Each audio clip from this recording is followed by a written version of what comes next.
Cool. Good morning, Jason. How you doing? Out on the Saturday morning. Yeah, that's right.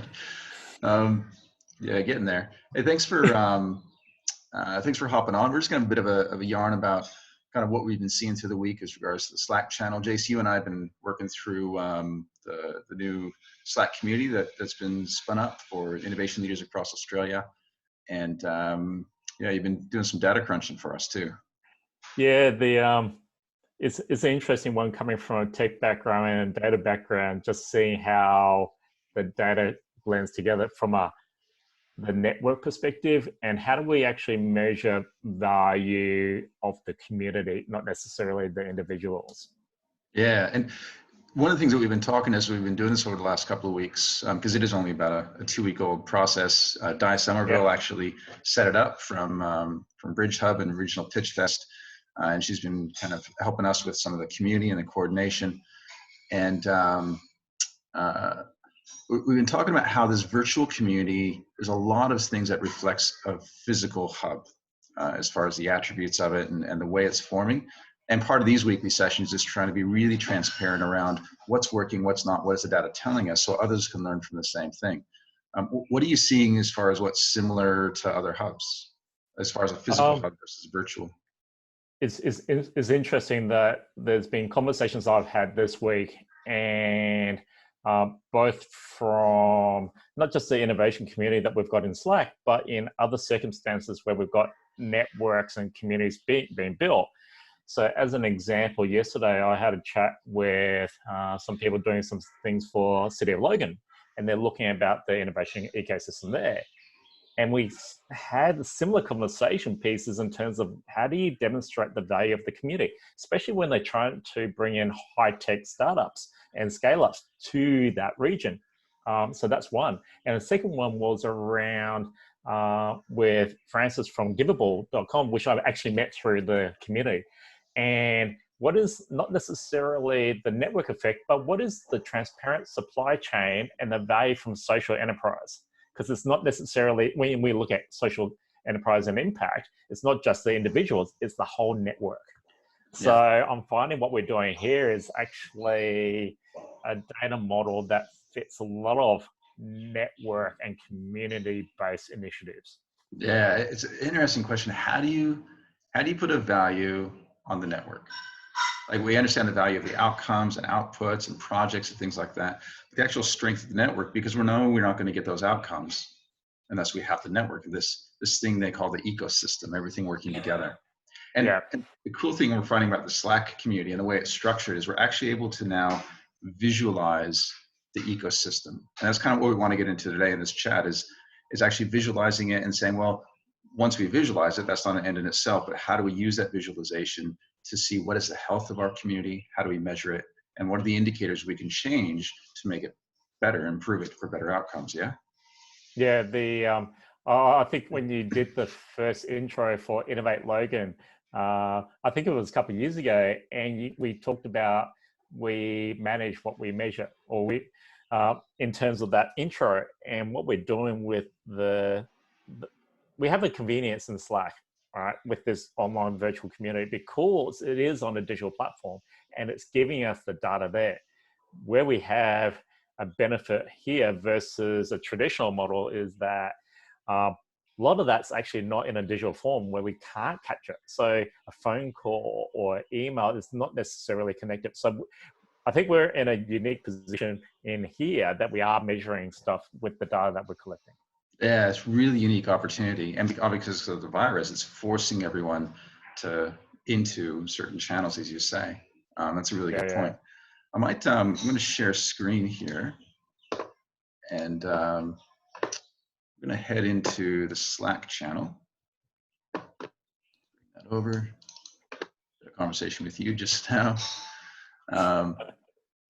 and we're just going to introduce it to people as far as just in general, what we mean by this Slack community. So for those who aren't familiar, you're looking at this is the Slack desktop platform. Down the far left, I've got all the different Slack communities I'm a part of, and a lot of us are a part of a lot more now, that this is becoming a primary way to communicate. In the second column, you see all the rooms, all the channels. And again, making example to a physical hub, it's like if you walk into a physical co-working space or innovation hub or even a technology precinct, you've got different buildings or different rooms that you can go in for different things. And so for energy clean tech or for fintech or for federal government conversations. And within each of these, it starts attracting people that are interested in that topic. They want to share things about it. They need help with that particular thing. So that's kind of how we structured it in the beginning. You've also got some, just a couple of community type rooms as well. So you've got About Us. And in here at the top, we've pinned a bit of a rules of engagement or a bit of about what we're about. The checklist for first timers, a bit of our vision, what we intend here, who the audience is for. This group is specifically for innovation leaders in Australia. And by that, we just simply mean anyone who's invested in supporting new things happening in Australia that add value, as well as helping entrepreneurs build, grow, and scale their business. So really the people who are helping others as compared to maybe other groups that are for specifically people trying to give it a go. There are definitely some really good, valuable groups out there for that, but this is for the people that try and help those. Bit of a history and background, bit of transparency there, some etiquette. So again, these rules of engagement on kind of what we expect. So if anything starts going a bit funny, we can always come back to this and say, well, are we really following what we set out to do? A bit of the structure to explain it, how we handle invitations, and again, a bit of that code of conduct. So we ask people to come in here first as the first step, and then as a second step, we just ask them to come in and do some introductions. So if everybody just comes in here, introduce themselves, that way people can scroll through, much like I'm doing now, and just see who's who in the zoo. And quite often they can say, hey, I recognize you, good to see you here, and kind of then go off into a room and have a bit of a chat. It can be a bit daunting when you first come in, but once you start seeing what's in the different rooms, they stay quiet or kind of unhighlighted until somebody posts something in here, and then you can kind of see here where it's highlighted white, environment and climate, and that just means people are kind of posting a few things to have a bit of a chat about it. So I'll just, yeah, go ahead. That's actually very, that's very akin to normal communities. Like if you come into, let's say in Brisbane, into the precinct and there's a major event happening, and so you just got mass of people, there's different groups of people in there, in that having their conversations, and you find your tribe. And I think that's part of this platform. You're almost going into this open forum of all these different conversations, but once you start narrowing into your tribe, so for me, corporates, innovation, and the health tech space is pretty much where I'm at. So I'm now drilling directly into those ones. So everything else is points of interest and still connected. However, I can be more focused in terms of my conversations. Yeah, Jace, that's a really good point. In that we acknowledge like the innovation ecosystem is this whole thing which helps drive innovation in startups and entrepreneurs, and even innovation in established businesses. It's complex. Like there's just so many facets, and you never know where that cross section is going to happen. And you and I have spoken about this at length. But what this does is it provides an oversight into other things that may help, but as you say, allows you to drill into the things that, look, I think this is as Di likes to say, this is my jam. This is the thing that I want to get stuck into. Definitely so. Yeah. So that's a little bit about Slack. So, but the thing is, as people interact, it's producing data. Like every interaction we have is data, whether it's captured or not. And what can we learn from that data in order to help the community? So what we'd love to do now is, Jason and I have been working on this project over the last week on how we make sense of this. What do we know about what's happening that we can then share with others who may be wanting to build their own communities? Because this isn't definitely something where we're trying to build the end all be all. We're actually just trying to do this as an experiment to learn so that other people can do it better and improve on it and make it better than ours in the future. Yeah. Yeah, definitely so. So get those core data points that we've got inherent, and in terms of the interactions, and how do we build up and demonstrate that there is impact because of what we've got, whether this is here, whether it's actually on another platform, whether we get things from Zoom and whatnot. I don't think that's not the end goal to put it in here. It's just learning through this process of what interactions can we capture that are important to measure. Yeah, yeah. And you raise another point that Di and I spoke about last week when we were having a bit of a chat, is the only function we are intending with this is to make the connections. We're not necessarily to be the authority on any topic. Like there's so many diverse topics, so how can we be? Or even the master repository for all content on the topic. Like that's what the internet's for. All That's we are right. there is to seed a few conversations to get people interested so they can make a more rapid connection. The Yeah. big thing holding innovation back is the natural barriers we put in place, institutional barriers or personality barriers or cultural barriers. If we can do a small part in reducing the friction and making that pass through happen faster, it's a win. And I see that as our only job is facilitating that network effect, making it go faster, and then we just get the heck out of the way. What do you think? Yeah, I think that's where, in terms of ecosystem building, that is part of the puzzle that we're actually bringing, because there are, even just from a health perspective, you've got many different stakeholders, corporates, governments, startups, investors, regulation approvals, clinicians, all over the place. How do you, as an ecosystem, make that, as you say, reduce the friction? Or as Yeah, I like to say, increase the velocity. that's right. That's right. Putting it in a positive. So I'm gonna hop over here to a platform called Gephi. Gephi is an open source social or network analysis tool. There is just some technical stuff behind it where you need data in a certain format. Essentially, it operates off there's two types of files. One of the files is what we call nodes. These are like the actors, and specific to the Slack channel, it's the channels and the people involved. And the second file is what we call edges. And all of that is the connection point between two actors. And it's fairly straightforward once you get your head around it. So we have nodes and we have edges. And you dump that into this file, and then it starts plotting it out. Now there's a bit of massaging, so we've spent about 6 hours or so kind of mucking around with colors and things like that, and I'll explain where it's at. And the data from this, Jason, you've been going through and just trying to find out how we format the data in the right way, what makes sense to be able to then develop the information so we can get some knowledge from it. Yeah. Yeah, so it's relatively simple to get the data out. So that was the simple bit. The bit that is what we're trying to work out is what's the kind of information that we want to map out into this kind of format, or even the aggregate information in terms of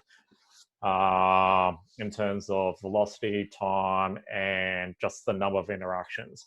So from that, it was just figuring out, okay, it's the really understanding the business requirements and the design that we're trying to have in this to map out those measures around the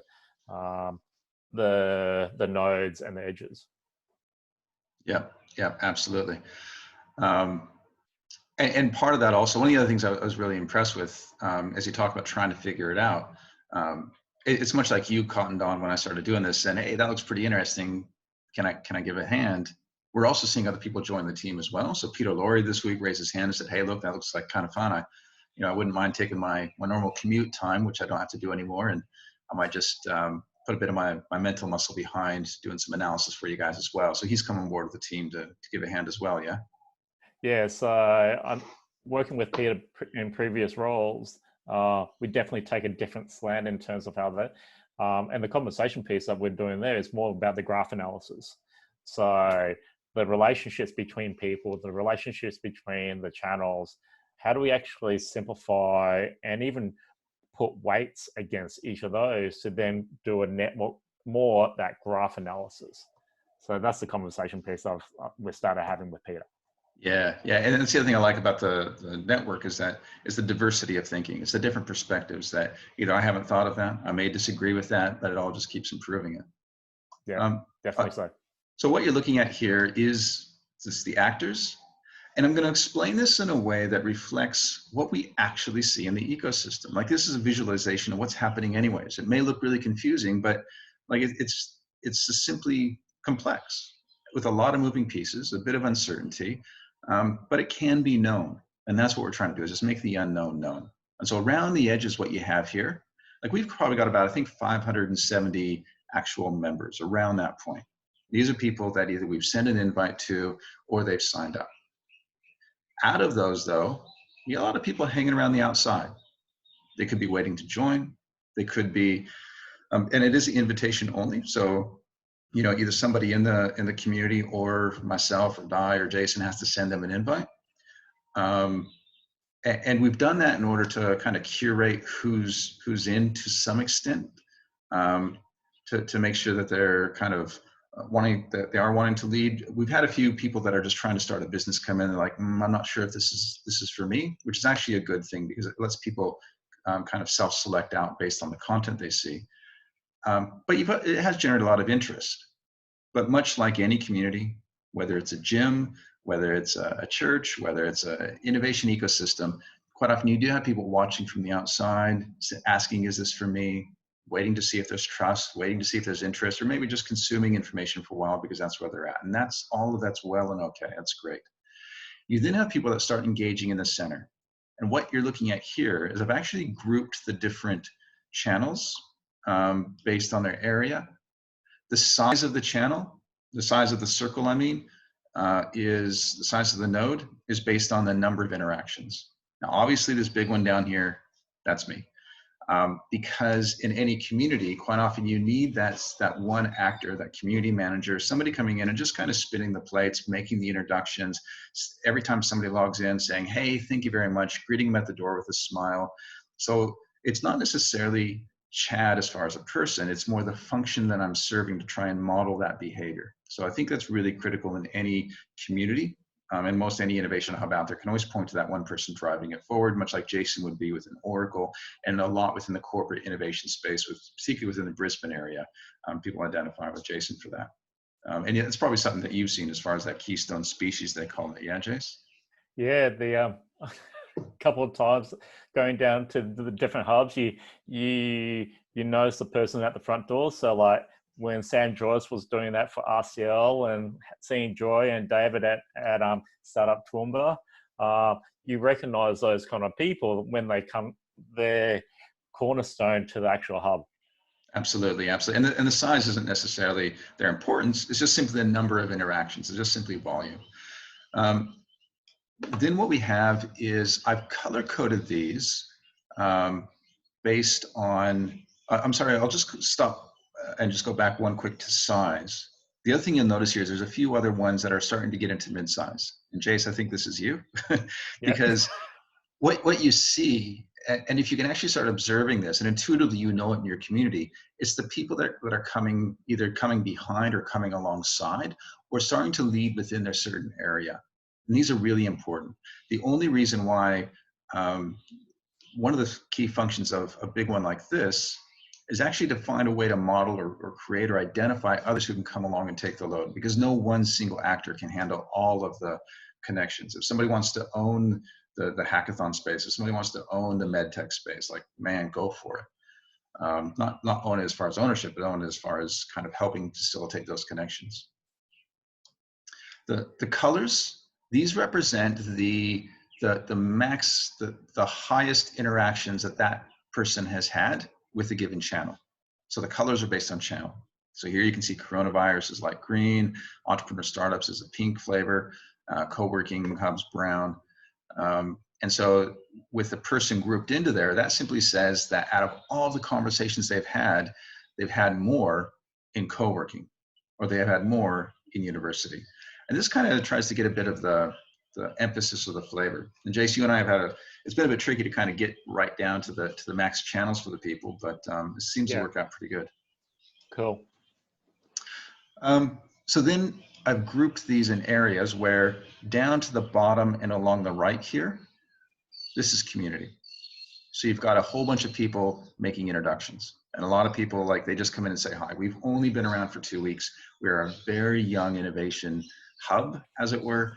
A few people just having conversations about the thing, about the community. Speaker presenter list, anybody who wants to speak. Some people come in and say, look, I'm just after a position to speak for now, and I'll check in a bit later. Some random conversations, just jokes and things like that, a bit of building community. A couple of channels around what you can help with and I need help with. So obviously, and particularly in this current time, people are saying, hey, look, I just need a hand with things. And so we're a resource for them for that. General resources, just where people can post in and say, look, here's some things I found that may be of help. Mapping and measuring within the ecosystem itself. some general conversations, a lot of different channels in here, and sometimes people just have chats about general things, education for leaders, general reading stuff, and a daily poll we spun up as well, which I'll talk about here in a bit. So that's community type stuff. Across the top are your sectors. So we've got rooms for agriculture, food, manufacturing, health tech, med tech. Obviously, with COVID being a dominant factor, that's getting a bit of attraction. Manufacturing, the same. Tourism, hospitality, a little bit, not as much. Same thing, energy. The conversation around clean tech and energy and climate change is definitely taken second to COVID, even though it was dominant. We've got some people still keeping that conversation along. The mining sector, a bit of chats in there about the fly in, fly out and resourcing and how that affects resources. And a bit around sports and gaming, which is quite a bit less on the conversation at the moment because people are looking to stay alive, but that may come up some more as we say, well, this becomes the new normal. We got to figure out some way to entertain ourselves while we're at home. Yeah, that one's relatively new in terms of the time frames as well. So it's going to be, we'll see that curve as it goes along. Yeah. And a lot of these rooms, like we launched with an initial set of rooms. And as we went on, people said, hey, what about this one? And hey, what about that one? Which we're fine. And we spin it up. Quite often they can't ask simply because they want to be represented. And other times they ask because they want to have a conversation about that. So we're happy for both. But quite often you spin it up and just watch it. And this is really the community leading where the energy is as far as where they want to have the conversations. And retail is really dominant at the moment because their entire business models is just completely transformed. So a lot of people are interested in that. And then across the left here, you have the roles in the ecosystem. Within an ecosystem, you have certain roles, which are then made up of a bunch of functions. For example, co-working spaces and innovation hubs, hackathons, schools, universities. These are all, buckets of activity that people can point to and say, I go here for that particular function to get it done.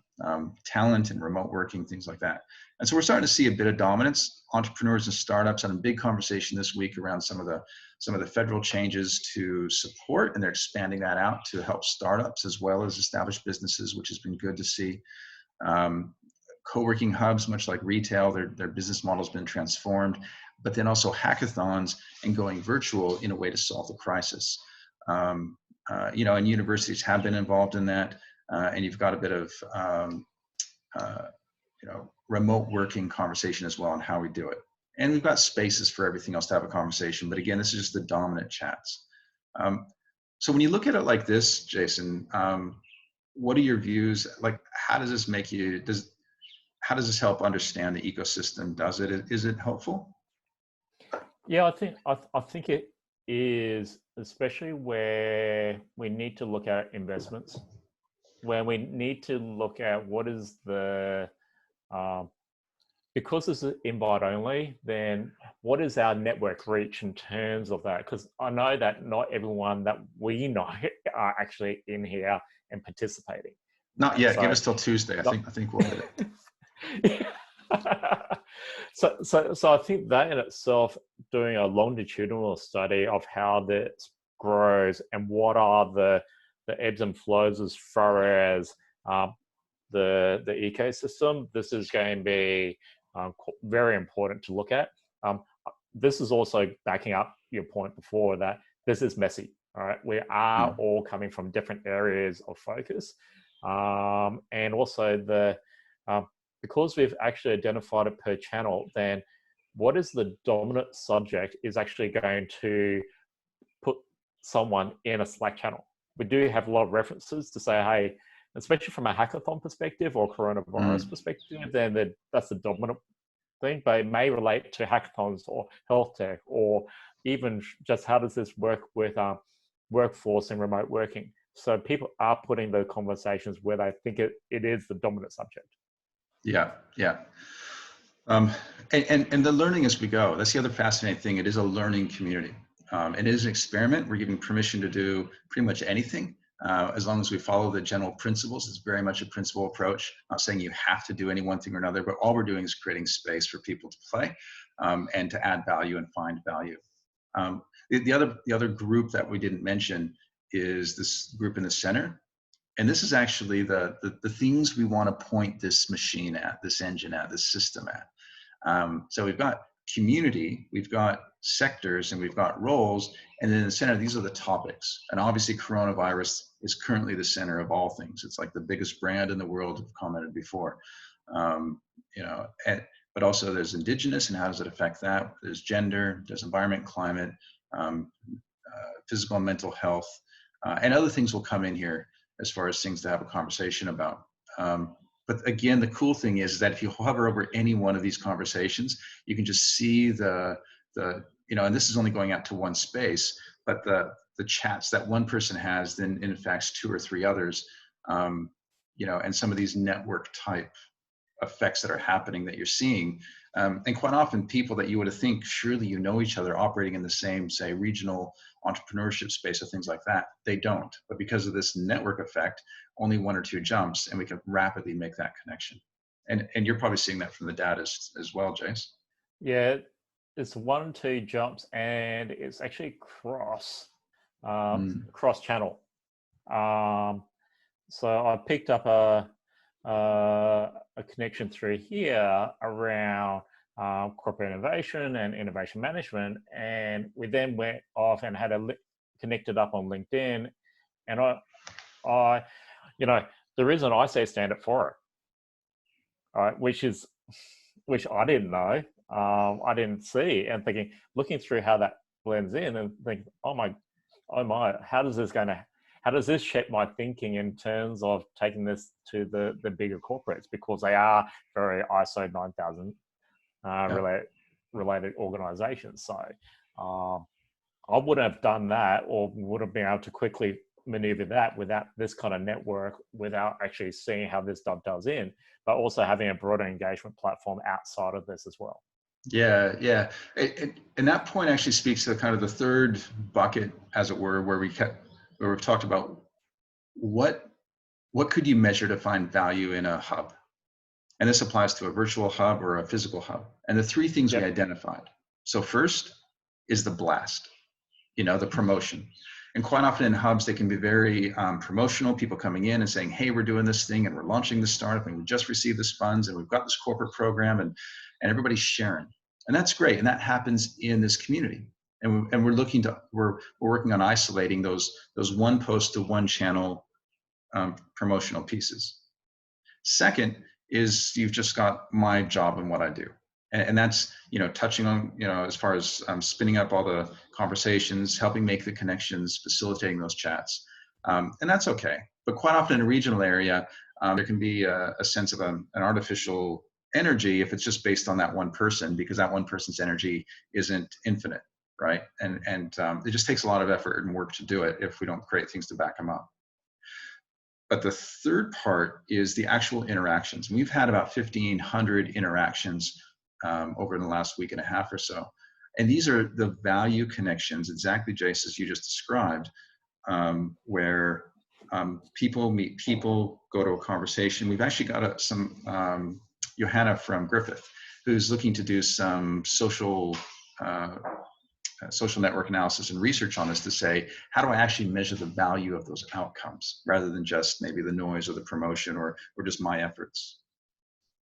Yeah, the conversation piece that we've had earlier this week is definitely an interesting one, because not to draw into the interaction, the number of interactions doesn't necessarily translate to value. Absolutely. And that's part of the dimension that we're looking at is, hang on, there's lots of the network effect and probably things that we're not measuring here, which I think we do need to somehow bring back into this data set is how do we actually measure the value, not just of what you do, but how you went about doing it. Yeah. Activity can be a proxy for execution. Absolutely. You know, and I'm so conscious of that as I'm going around and doing this activity. I'm like, you know what? I do not want to create something. We do not want to create something that's just simply a whole bunch of noise and a lot of people feeling good about themselves for not actually making a difference. So a lot of people come into the thing and say, wow, it's so busy and there's so much happening and so many people engaged. None of those things they've said actually means that we're going to fundamentally shift the dial on whether Australia is a better community for more people. Yeah, yeah, definitely so. So I know even through here that meeting up with people more regionally, meeting up with people that have in the real world new connections, even catching up with the Health Horizon guys, Matt Matt and and Marcus, hadn't, yeah. yeah, Matt and Marcus. I hadn't actually spoken to them since late 2018. So us being here also gives the opportunity to, especially where we are remote in a lot of these cases, that we do need to over communicate and have a platform that simplifies and say, hey, that reach out is very simple to do. Yeah. So I've definitely found value through that. I'm going to show just one more thing that we introduced this week, which is the daily poll. Again, this is just testing different things to see if they have value. And the interesting thing with this one, it is anonymous. We just put it out there to see, do people want to continue to interact and engage with different topics, and also getting a bit of a sense and normalizing people's perspectives, making it think, well, I'm afraid of this as everybody else. And just saying we're all in this together. What does the community think? Where are we at? So a few of the questions we asked this week: how well do you understand the current federal, state, and local government for the recent COVID options for entrepreneurs? And in general, people said they can point them in the right direction. A few said I couldn't describe the options, but I'm generally aware. Another one said, okay, I can kind of explain to others. And a few people are actually going to the point of in-depth, which will then need to talk to some of the others. And again, the cool thing about the polls is it then starts prompting additional conversations. Another one that came up: when compared to your experience working on site, what do you think about your productivity at home? A lot of people said it's about the same. A few slight increase, some said significant increase, a few slight decrease, and a few significant decrease. And again, conversations around everything from an app to homeschool my kids, or I'm saving time on commute, or I'm distracted by the internet, and some chats around that. And a lot of this is based on whatever's topical. So this came about because of a survey that was published in the Fin Review. And the last one we did this week, just as far as a 3-pointer, was considering the impacts of COVID, what outcomes have you experienced from business closure and job loss? And again, when you think about the leaders that are attracted to a space like this, they haven't experienced that as much, but they have experienced significant change to their business model. A few have had to let staff go, but they are seeing both loss of personal time or being busier as a result of COVID, being busier supporting others as a result of COVID, and seeing significant loss of revenue, which then impacts on my capacity to deliver more time for others. A few people minimal impact, and you will get a few people that are seeing an actual increase because their business happens to be aligned with something supporting the situation. How have you found the polls this week, Jace? Yeah, the polls have been quite good. As like with all polls, they need to be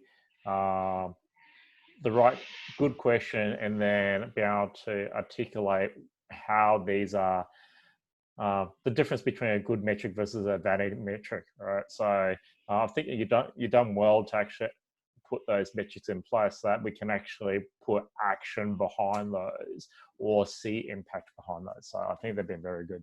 Yeah, good. So we're going to wrap this up. Just every week we get together with someone from the community to have a bit of a yarn about what's working, their perspective, what we can do better. After about a week and a half being involved in this, Jason, any thoughts on what we could do to improve? Yeah, I think I'm still on a learning curve in terms of how this is actually impacting me. I think it's probably a question for next week. Yeah. To actually go through this, because I think I've found that I've had to find my own norm to figure this out, to go through the original hype of this and get back into what's my norm. So this in itself, I think for a lot of the people that are here, we need to find our norm. And I think over that, probably that question is probably in let's say 3-4 weeks time that we've found our new norm. Yeah, that's a really good point, and I think it speaks to also why we're going to be doing these weekly sessions, because we don't know what we don't know. Like every week it's new, every week we're learning, Yeah. and at some point, these weekly sessions will be normal, but even now this is new, and like we just want to kind of track the process and what are we doing and what's this all about and what do you guys think? What do you like? We're doing this for you, the community. We love your feedback. What's working, what's not. How do we improve it? And where to from here. So, Jace, Yeah. I just can't thank you enough for the work that you've done on the data to No, I support. appreciate it, mate. Appreciate Um, it. and I'll publish the results of the social network analysis here in a few days. Just need to do a bit more cleanup. And again, the intent is just to help as many people as much as we can, as fast as we can, in a sustainable way. So, Yeah. thanks very much, everybody. Go ahead. Give first. Yeah, give first, and sustainably. Yeah. So definitely look after yourself, follow your energy, do what you can to help. And yeah, if you need anything, just let us know. Cool. Cheers. No, it's Thanks. good. Thanks, mate.